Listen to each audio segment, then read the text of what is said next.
ሰላም ተኸታተልቲ ጎብለል ሚድያ ከም ዝፍለጥ ዝተፈላለዩ ሓበሬታ ዕዳጋታት ናባኹም ዘቕርብ ዩቲዩብ ቻናል እዩ። ብፍላይ ድማ ኣብ መሬት ኣብ ከተማ መቐለን ከባቢኣን ዝተፈላለየ ዓቐን ካሬ ዘለዎም ቦታን መሬትን ንመሸጣ ዝቐረቡ ናባኹም ኣብ ምቕራብ ዝርከብ ቻናል እዩ። ኣብ ቀረባ እዋን ድማ ዝተፈላለዩ ናይ ሓበሬታ ዕዳጋ ሒዝናልኩም ክንቐርብ ኢና። ብፍላይ ናይ ወርቂ ዘሎ ዋጋ ሒዝናልኩም ክንቐርብ ኢና። ተመልከትና ከምዚ ዓይነት ሓበሬታ ዕዳጋ ንምርካብ ቻናልና ሰብስክራይብ፣ ላይክ፣ ሼር ይግበሩ።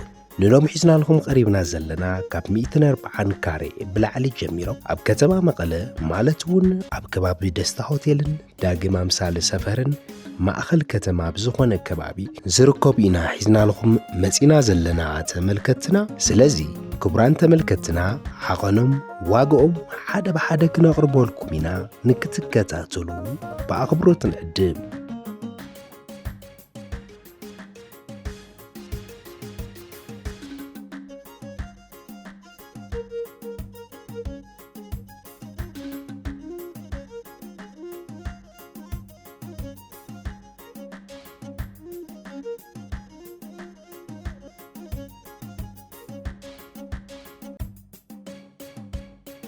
ብቐዳምነት ዘቕርበልኩም እዛ ብጽፈት ዝተሰርሐት ከምታ ትርእይዋ ጽሬት ዝኾነት ዓቐን ካሬኣ 250 ካሬ G+1 ዝኾነት ንመንበሪ ዝተሰርሐት ህንፃ ከባቢኣ ብጣዕሚ ደስ ዝብል ዝለምዐ ሰፈር እዩ። ተመልከትና ካብ ኣስፋልቲ እትውል ካብ ካልአይቲ ኣንጎሎ እትርከብ ንመንበሪ ምቹው ዝኾነ ሰፈር እዩ። ተመልከትና እዚኣ ትምልጥ ገዛ የኾነቲ ክትዕድጉ ትደልዩ በቲ ኣብ ታሕቲ ዘሎ ስርቂ ቁፅሪ ይደውሉ። መቸም ተመልከትና ናይዚኣ ዋጋ ክንደይ እዩ መዋልኩም ኣይተርፍን። ነዚኣ ወፂላ ዘሎ ዋጋ 30 ሚልዮን ብር እዩ። ግን ከም ትልሙድ ድርድር ኣለዎ።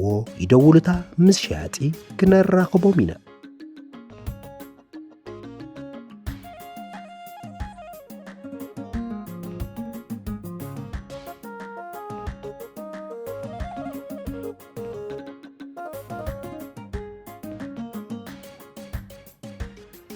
ሕዚ እውን ቀፂልና ኣለና ተመልከትና። ዝተዛዘመ ንመሸጣ ዝቐረበት ኢና ክነቕርበልኩም። እዚኣ እውን ብተመሳሳሊ ኣብ ሰፈር ዳግም ኣምሳለ ትርከብ G+2 ዝኾነት ህንፃ እያ። እዛ ህንፃ ከምታ ትርእይዋ ዘለኹም ተመልከትና ክሳብ G+2 ብጽፈት ዝተሰርሐት ሓጹራ ከምታ እትርእይዋ ዘለኹም ብእምኒ ትግራይ ውቅብ ዝኾነ ጽርበት እምኒ ማዕሪጉ ዝተሰርሐ እዩ። ተመልከትና ዓቐን ካሬኣ 250 ካሬ እንትኸውን እዛ ህንፃ እዚኣ እትርከቦ ቦታ ብጣዕሚ ንመንበሪ ምቹው ኣብ ዝኾነ ሰፈር እዩ። መሸጢ ዋጋኣ 20 ሚልዮን ብር እያ ትበሃል። ንዝበለፀ ሓበሬታ በተብታሕቲ ዘሎ ስልክና ይደውሉ ክነራኽቦም ኢና። ተመልከትና እዚኣ እውን ከም ምኽራሓው ደስ በሃሊት ህንፃ እያ። ከይተምልጦም ይደውሉ ምስ ሸያጢ ክነራኽቦም ኢና። ሕዚ እውን ተመልከትና ዘለውና ንመሸጣ ዝቐረቡ ሰራቢስ ገዛታት ክነሪኦም ኢና። ምሳና ይጽንሑ።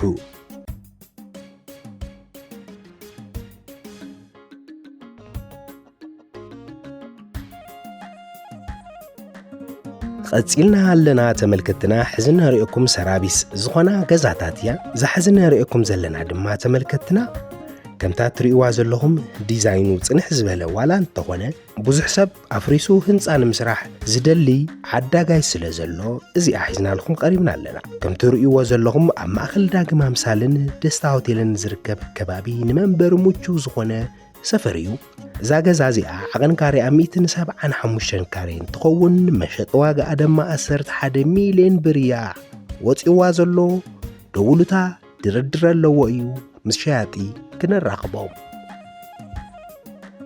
ሕዚ እውን እናቐፀልና ኢና ንሽያጥ ዝቐረባ ሰራቢስ ገዛታት ዓቐን ካሬኡ 175 ካሬ ዝኾነ ኣብ ከባቢ ዳግም ኣምሳልን ወይም ደስታ ሆቴል ከባቢ ሞንጎ ዝርከብ ሰፈር እዩ። እዚኣ እውን ተመልከትና ብተመሳሳሊ ካሬኣ 175 ካሬ እያ። እዚኣ ብጽፈት ዝተሰርሐ ሰራቢሳት ዝሓዘት ውቅብቲ ገዛ እያ። ቶሎ ንምእታይ እውን ትኽእሉ ኢኹም። ንመሸጣ ዝቐረበት እያ ተመልከትና። ናይዚኣ ዋጋ ድማ 15 ሚልዮን ብር እዩ። ይደውሉልና ከምቲ ዝተለመደ ምስ ሸያጢ ክነራኽቦም ንሕና እውን ድልዋት ኢና።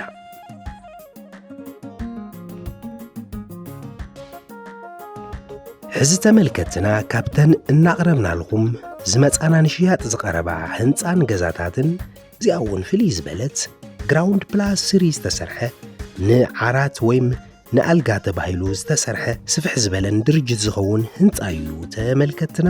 ከምዚ ትሪእዎ ኣለኹም እዚ ህንፃ ክሳብ ግራውንድ ፕላስ 3 ተዛዚሙ ዝተወሰነ ናይ ፊኒሽንግ ስራሕቲ ብቻ ዝተርፎ እዩ ማለት እውን ከምቲ ንሪኦ ዘለና ማዕጾ ሞሳኩቲ ናይ መብራህትን ሰራሚክን ዝተፈላለዩ ንፊኒሽንግ ዘድልዩ ዝተርፎ ህንፃ እዩ። እዚኣ እውን ተመልከትና ንመሸጣ ቀሪባላ። እዚኣ ክትዕድጉ ትደልዩ እውን ክንራኸቦም ኢና ይደውሉልና።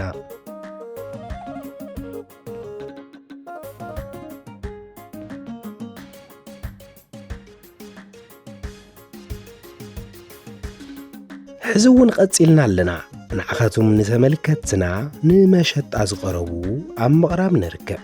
እዚኣ እውን ተመልከትና ኣብ ጫፍ መንገዲ ውዑዕ ኣብ ዝኾነ ሰፈር ኣብ በዓል 20 መንገዲ ትርከብ ንመሸጣ ዝቐረበት ፅርይ ዝበላ ሰራቢስ ገዛታት ዝተሰርሓ እያ ተመልከትና። ዓቐን ካሬኣ 175 ካሬ ሜትር እዩ። እዚኣ ንምዕዳግ ትደልዩ እውን በቲ ልሙድ ስልኪ ቁፅርና ይደውሉልና።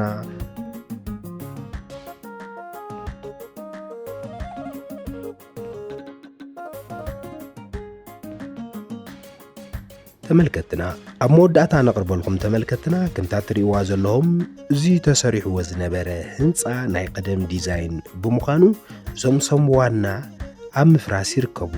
ኣፍሪሶም ብባዶ መሬት እዮም ንክሸጥዋ ዝዳለ ዘለው።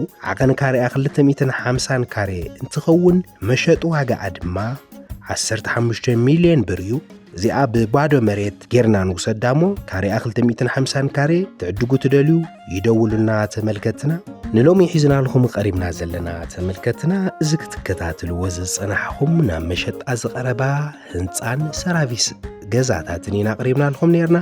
ኣብ ቀጻሊ ድማ ብተመልከት ትሕቶ መሰረት ዝተፈላለየ ሓበሬታ ዕዳጋ ሒዝናልኩም ክንቐርብ ኢና። ንቻናልና ሓድሽ ዝኾንኩም ሳብስክራይብ፣ ላይክ፣ ሼር ይግበሩ። ሰላም ንዓድና ሰላም ቀነ